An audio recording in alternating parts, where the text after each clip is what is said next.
Happy holidays. Want to give your host a gift? Consider subscribing, rating, and reviewing the show this holiday season.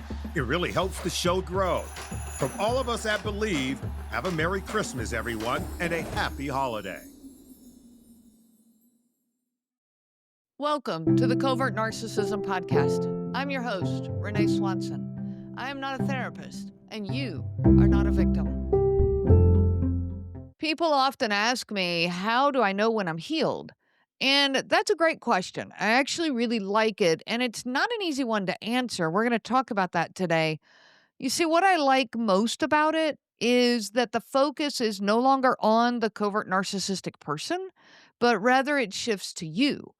You don't have to wait for them to change before you can heal. You don't have to wait for them to acknowledge it, to realize it, to wake up, open their eyes to it, or anything like that in order for you to heal. You don't even have to get closure from them for your own healing. In fact, I would encourage you to not wait around on that because for most of them, that's like chasing the end of a rainbow. You're never going to catch it. Your healing is about you. So let's go back to the question. How do you know when you're healing? Like I said, that's not an easy question to answer because healing doesn't arrive as a clear milestone. There's no finish line that's not a tape that you cross or a checkered flag that waves. There's no moment when everything suddenly feels resolved, where your past no longer touches you, or where triggers even disappear entirely.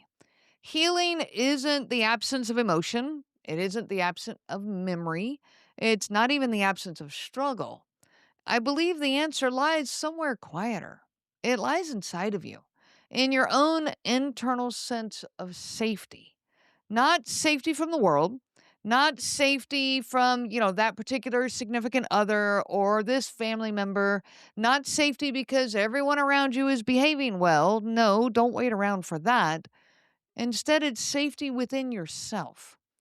At the end of this episode, I'm going to give you 3 actionable steps that you can easily remember and use as checkpoints for this path of healing. Welcome back to the Covert Narcissism podcast, where we focus on healing that doesn't depend on the narcissist changing, but it is dependent on you rebuilding safety, trust, and voice within yourself. For so many survivors of covert narcissistic abuse, this internal safety that I speak of was never allowed to fully form. And for many of us, we weren't even really aware that this was a thing. You learned early that being relaxed was not safe. You had to be on point all the time. You learned that letting your guard down came with consequences, that it was better to stay alert, to stay prepared, to stay emotionally braced at all times. So your body adapted. You became vigilant. For many of us, hyper-vigilant. You became careful, overly careful. You became skilled at reading the room, anticipating shifts, and adjusting yourself accordingly. This was not weakness. This was intelligence, and this was survival. But healing begins when your system starts to realize that constant vigilance is no longer needed. It's no longer required, and in fact, it's not serving you well anymore. One of the earliest signs of healing is that your body starts to soften in small, kind of ordinary moments. You might notice that your shoulders aren't always tense. I used to sit and I would notice, oh, my shoulders are up, and I would consciously relax them. There were times I would think I was relaxed, and I used my shoulders as a way to check, and I would relax my shoulders, and they would drop like 2 inches. I'm like, what's going on here? I thought I was more relaxed than I was. Use it as a way to kind of gauge that. Your jaw, maybe all of a sudden you notice your jaw is not clenched all day. You can sit still without feeling restless or feeling behind on all the things on your to-do list. Maybe you're no longer constantly scanning from what might go wrong next. Stress may still show up, but now it's moving through you instead of living inside of you. Another sign of healing is how you speak to yourself. When something goes wrong, maybe now you don't immediately start attacking yourself. You don't spiral into, what's wrong with me? I should have known better. I can't believe I did that. I'm such a terrible person. Instead of all of that, internal criticism, maybe now you've got more curiosity.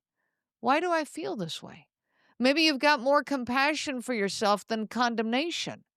The self judgment might be starting to recede.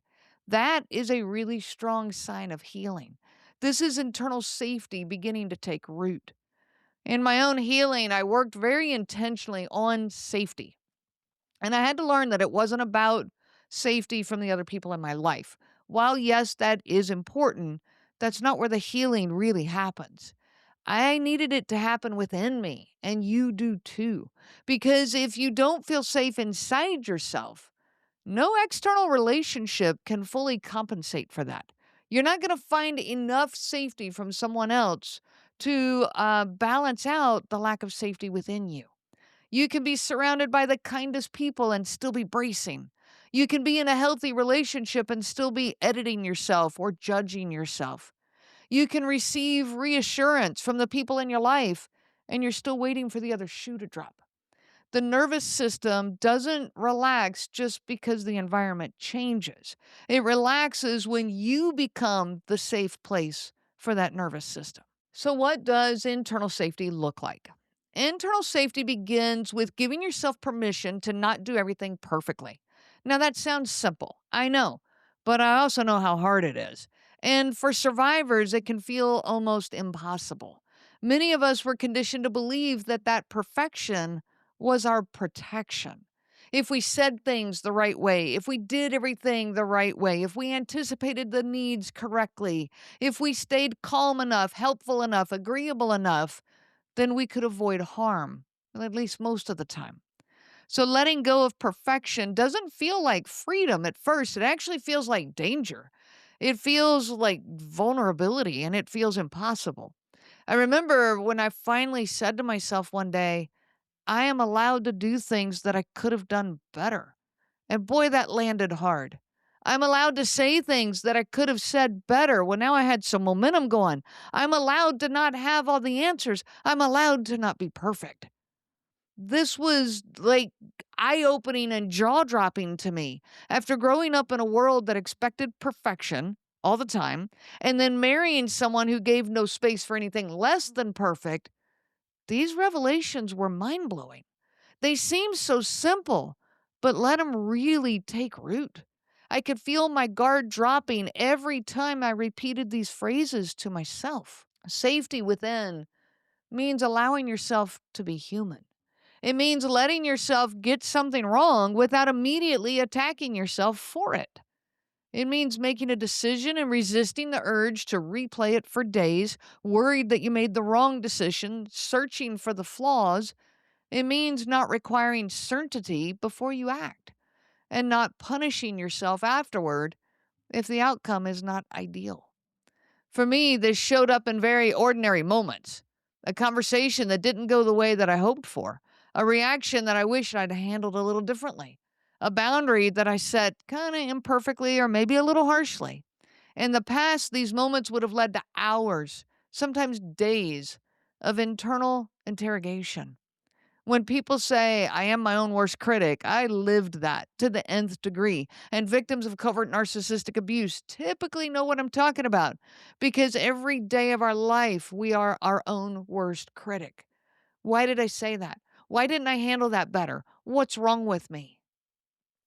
Learning internal safety means practicing a different response. I'm allowed to learn. I'm allowed to grow. I'm allowed to adjust. I don't have to be flawless to be okay. Now, this may not sound revolutionary, but for a nervous system that learned safety was conditional, it is revolutionary. I started learning to value my ability to learn and to grow over my ability to do things perfectly. My focus changed. And with that came freedom from all the pressure of trying to be perfect all the time, of trying to be on all the time. It was like I was a light switch stuck in the on position all the time. And I learned all of a sudden, I don't have to be. Internal safety also means allowing emotions to exist without immediately fixing, justifying, or minimizing them. Feeling sad without telling yourself you shouldn't be. feeling angry without rushing to explain it away, feeling confused without demanding clarity on the spot.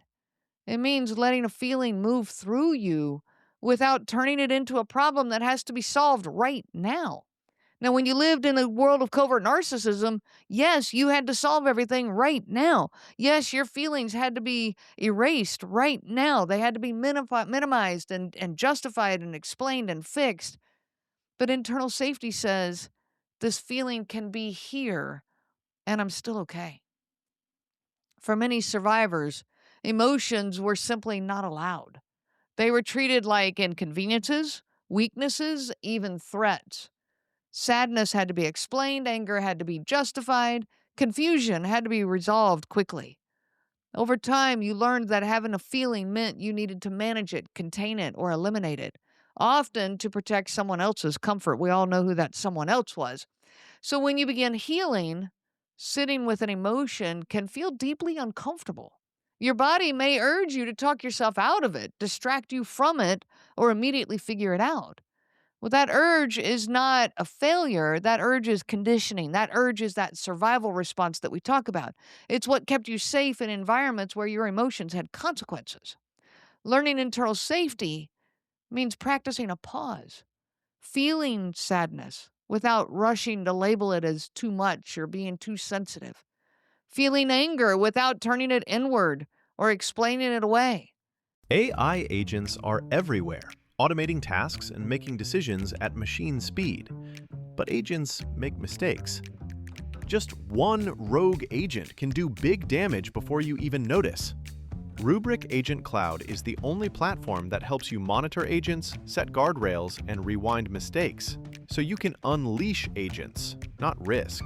Accelerate your AI transformation at Rubrik.com. That's RUBRIK.com. Support for this podcast is brought to you by Walden University. Ever catch yourself thinking, what if I could go after what I actually want and really make a difference? You're not alone, and that's exactly why I want to tell you about Walden University. For over 50 years, Walden has helped working adults like you get the W, with the knowledge and skills to build the future you want and make a difference where it matters most. If you've been waiting for the right moment, this is it. Head to waldenu.edu and take that first step. Walden University. Set a course for change. Certified to operate by Chev. Feeling confused without demanding answers before you're ready. You're teaching your nervous system that emotion alone is not dangerous, at least not anymore. Over time, something important starts to shift. Feelings stop feeling like emergencies. They don't require immediate action. They just become information, signals from your body that's telling you what matters, what hurts, what needs care and attention. You don't have to obey them instantly. You don't have to suppress them either. This is how you trust yourself. This is how you begin to rebuild your internal safety. When you stop correcting your emotions, you stop betraying yourself. And when your body learns that you won't abandon it the moment something is uncomfortable, it begins to relax. This is internal safety in action. Not the absence of feelings, but the ability to stay present with your feelings and no longer fearing that they're going to overwhelm you or make you unsafe. Another critical part of internal safety is honoring your own limits. Saying no without over-explaining, without justifying why you are saying no. Resting without earning it. Resting without feeling guilty like you need to be up and doing. Ending a conversation when your body feels overwhelmed. Taking a break without justifying it. These are not acts of selfishness. They're acts of protection, self-care. When you repeatedly override your own limits, your body learns that even you aren't safe with you. But when you begin to listen to the fatigue, the tension, the shutdown, the need for rest, you teach your system that it will be protected by you. On this journey, I've also had to work on safety in my own thoughts. This means noticing when my inner voice sounds, eerily familiar. The harsh, doubting, impossible to please, self-judging, constantly questioning my own motives and memory. That voice did not originate inside of me. but it definitely had taken up residence there. I learned it in childhood, and it continued into adulthood. Internal safety requires interrupting that voice and replacing it with something steadier and kinder. Not overly positive, not the big cheerleader all the time. At least that's not my voice, but not dismissive either. Just fair. I wasn't trying to convince myself that everything was fine and that I was great and wonderful. I was just trying to stop recreating the harm internally. Safety within means trusting your own signals again, trusting the tightness in your chest, trusting the exhaustion, the quiet sense that something's off, even if you can't articulate it perfectly. When you dismiss your own signals, you recreate the very environment that wounded you. But when you listen to them, you begin to heal. Over time, as I practiced safety within myself, something shifted. I stopped living in constant self surveillance. I stopped needing to justify my feelings to myself, and my nervous system began to relax. Not all at once. This was a very gradual process. But at that point, as I became safer in me, I became safer for others too. Relationships that had been impacted by my own marriage and by my own survival mode were starting to heal too. That includes the relationship with my kids, with my friends, with my family. Because when you are safe within yourself, it shows. People notice. You don't need to control the conversations now. You don't need to defend your own worth anymore. You can listen without bracing. You can pause instead of react. That internal safety becomes something the people around you feel, especially your own children. And this is where healing often becomes visible, not because everything is perfect, but because there's more steadiness, there's more peacefulness, there's less emotional whiplash, there's less chaos and urgency. This calm can feel unfamiliar at first, sometimes even uncomfortable, because intensity was once your normal. But that calmness is not emptiness, it's safety. And this is where people also ask me, am I healing or am I just going numb? The difference is this: numbness disconnects you from yourself, but safety reconnects you. When you're numb, you feel flat and distant. And we all kind of go through that a little bit in this, healing process. But when you're safe, you start feeling present to your own world. So if you're asking yourself, am I healed yet? Try asking a different question. Try asking things like, do I feel safer inside myself than I used to? Do I trust my inner world more than I once did? Am I kinder to myself even in moments of struggle? Can I rest without fear? If the answer is even a small yes, healing is happening. Not loudly, not dramatically, but deeply inside of you.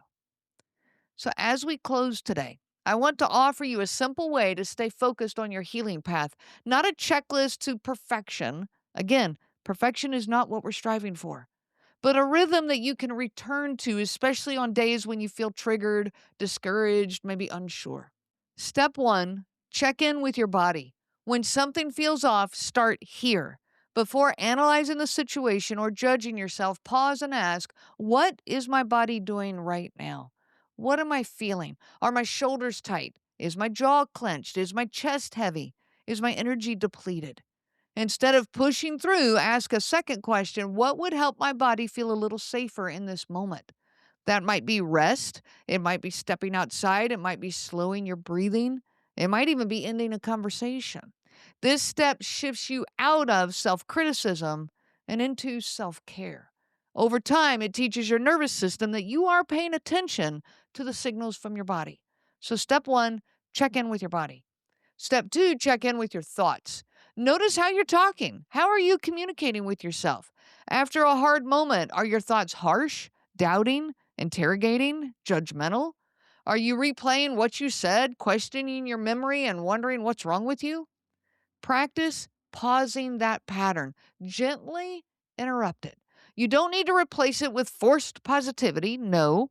Simply shift from punishment into curiosity. Instead of what did I do wrong, try what can I learn here? Or what makes sense about how I reacted? This keeps your healing rooted in growth rather than in shame. Step 3 is check in with your feelings without trying to fix them, by the way. Ask yourself what emotion is here right now. Sadness, anger, confusion, fear, emptiness. Allow it to exist without immediately explaining it away, turning it into a problem, or white knuckling your way through it. You can say to yourself, this feeling can be here and I am still okay. Feelings do not need to be emergencies. They're just information. When you allow them instead of correcting them, you build trust with yourself, and that trust is the cornerstone of internal safety. So remember these 3 steps. Check in with your body, check in with your thoughts, and check in with your feelings. Remember this, healing is not measured by how little you struggle. It is measured by how you treat yourself when you do. Staying focused on healing means choosing self-trust over self-abandonment. You don't need to rush. You don't need to prove anything. You don't need to be finished. If you feel even a little safer inside yourself than you once did, then you are on that path of healing. Stay on that path. It's a beautiful path. I wish you so much peace on your journey of healing. You have been listening to the Covert Narcissism podcast, where we break apart the insidious nature of these incredibly destructive and infinitely frustrating individuals. If you are caught up in this crazy-making relationship and drowning in self-doubt, guilt, or rumination, please reach out to me anytime. I offer individualized live coaching in both group and individual settings. We can find the right program for you. You do not need to go through this alone. You can find all of that information on my website at covertnarcissism.com. You can also reach out to me by email at Renee, RENEE, at covertnarcissism.com. I do look forward to hearing from each and every one of you. Remember, I am not a therapist, and you are not a victim. I am a coach, and you are a survivor. The information provided by Renee Swanson, Covert Narcissism Podcast, and CNG Life Coaching is for educational purposes only and is not to be used for diagnosis purposes. It is not intended to be a substitute for clinical care. Please consult a healthcare provider for guidance specific to your case. This material discusses narcissism in general. Renee shares stories from her personal experience as well as from those that she has worked with for several years. Her material does not claim that any specific person has narcissism and should not be used to refer to any specific person as having narcissism. Permission is not granted to link to or repost this material to support an allegation or support a claim that any specific person is a narcissist. That would be an unauthorized misuse of the material and the information provided. Thank you. If you like the show, please take a moment to rate, review, and subscribe. It really does help the show to grow. Thank you for listening.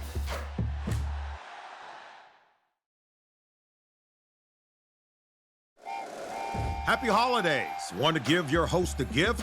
Consider subscribing, rating, and reviewing the show this holiday season. It really helps the show grow.